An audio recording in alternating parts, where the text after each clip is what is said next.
কি করছো?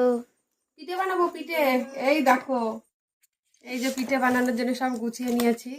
এখানে চালের গুঁড়ো আছে, একটু ভালো করে ফাটাতে হবে যেহেতু একটু গুটি গুটি গুটি গুটি বাচ্চে হাতে। যাই হোক, এখন আটাটা মানে আটা তো না, মানে চালের গুঁড়োটা, হাতের চালের গুঁড়ো। এই যে চলো এখন যাব এখন রান্নাঘরে পিঠে বানানোর জন্য। আর গরমকালে পিঠে, তোমরা ভাবছো পিঠে খাবে, আমাদের যখন মন চায় তখন পিঠে খাই। এই দেখো, চলো রান্নাঘরে যাওয়া যাক।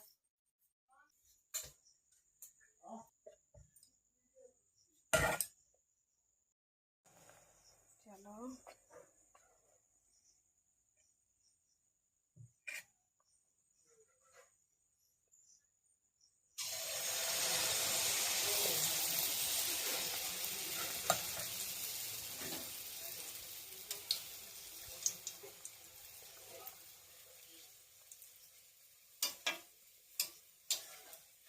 ফুলেছে ফুলেছে ফুলেছে ফুলেছে, ও ফুলেছে ফুলেছে, দেখো বাটি নিয়ে চলে এসছে, বাটি নিয়ে।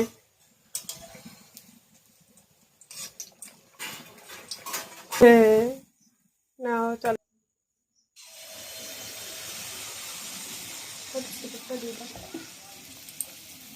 লুচির মতন ফুলছে দেখো, কালো কালো চালের গুঁড়ো। আমার ছেলে বলছে পিছনে দাঁড়িয়ে সাদা সাদা। দাঁড়াও,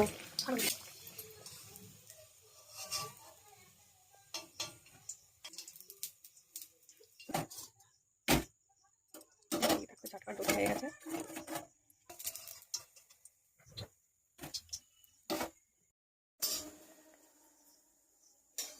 পিঠে হয়ে গেছে আমার। সরে যাও বেটা।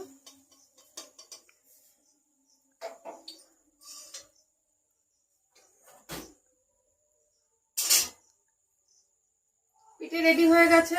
এই যে পিঠে খেতে ইচ্ছা করেছে, শীতকাল বলে না, যখন মন চায় তখনই আমি পিঠে খাই।